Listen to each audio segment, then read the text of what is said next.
Uki Otoshi. There's a primary way that we practice this technique at the dojo, which I'm going to demonstrate now.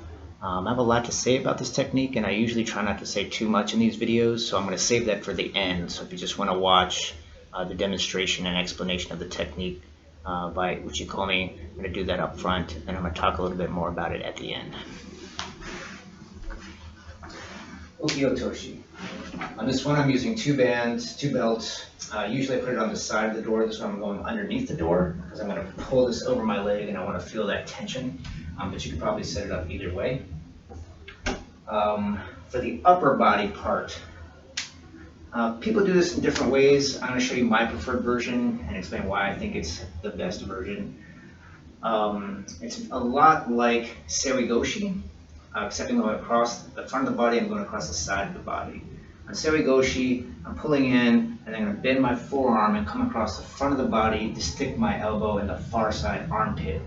Going from my hip throw, and I'm lifting them over my forearm.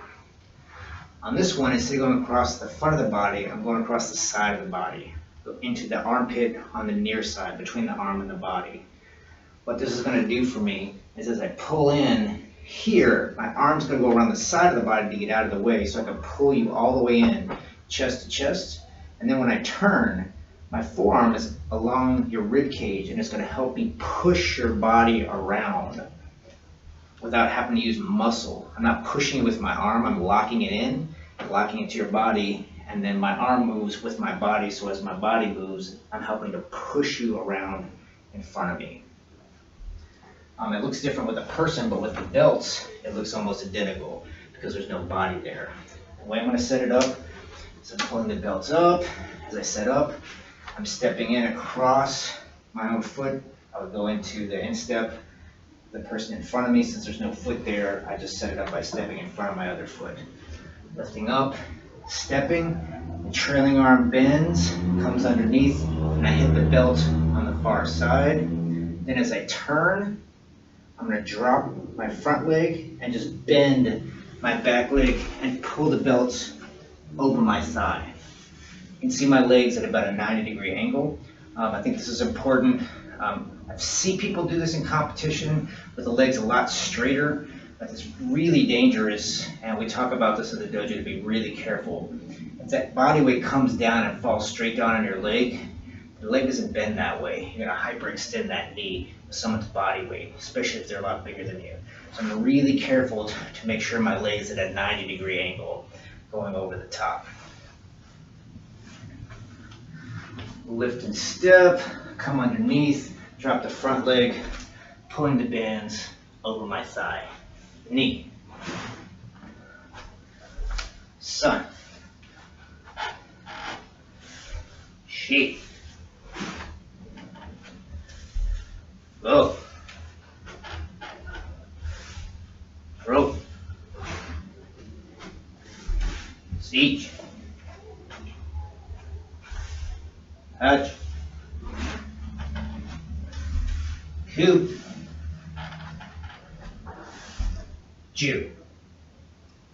So what I'm doing here is I'm pulling them forward. I've locked them to my body. Their legs are locked against my leg. And I'm pulling them, making them top heavy, pulling them forward, but their legs won't move because they're blocked out by my leg. It kind of straightens the knees here. So when I pull them over, you'll actually pop those legs over the back. So that's the primary way we practice this.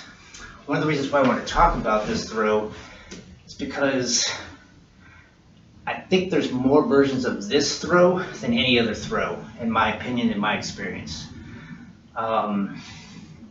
This is not my preferred version of the way I do it. I do a different version that I've showed in the video, Harai-goshi Uki Otoshi.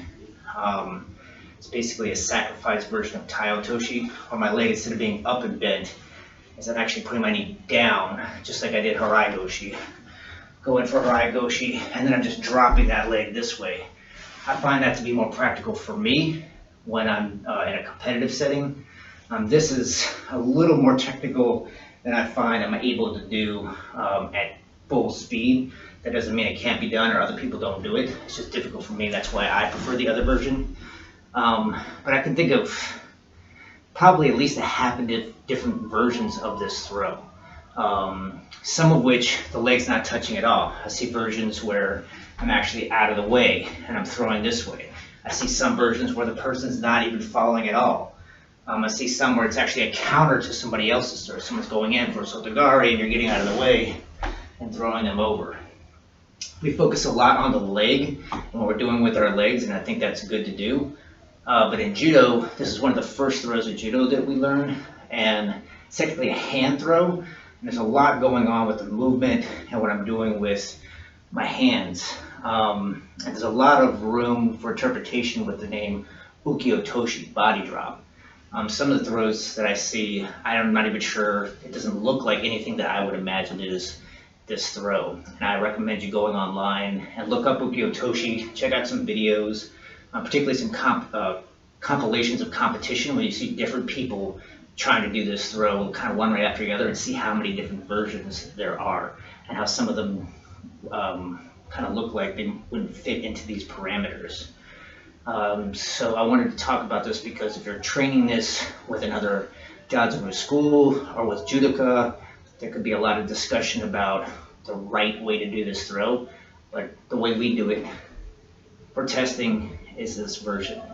That's why I wanted to show that up front. One last thought about this. When I train people how to do this, both what we now call Harai Goshi and Uki-otoshi, instead of like walking back and forth or even circling, what I like on this one is I'll just have somebody stand square and I'm standing square with them. Now without stepping, I'll have them just relax and I'll kind of make a circle with their body, kind of pushing them away from me around a circle until my arms extend, bringing them around, pulling them back in, just like this, making a circle. I'm going to push them around the circle away from the direction I'm going to throw them. And when I'm ready to throw, I bring them around the back side of the circle and use that to set up my kazoosh. I find that helps me explain and understand some of the nuances of the motion and the kazoosh of this throw. Some of you at the higher levels, if you're familiar with Surikomi Taioshi, it's another version that I think is a lot like Uki-otoshi, and I've seen versions where people will actually take the back of the elbow, lift it, and pushing from behind to use that throw, particularly on a counter. A lot like Surikomi Taioshi, I'm getting out of the way, and I'm kind of pulling and then pushing from behind the elbow to create that throw. So there's a lot of different ways to think about this throw, and I just wanted to take a minute to talk about that. So thank you for your patience, and good luck practicing Uki-otoshi.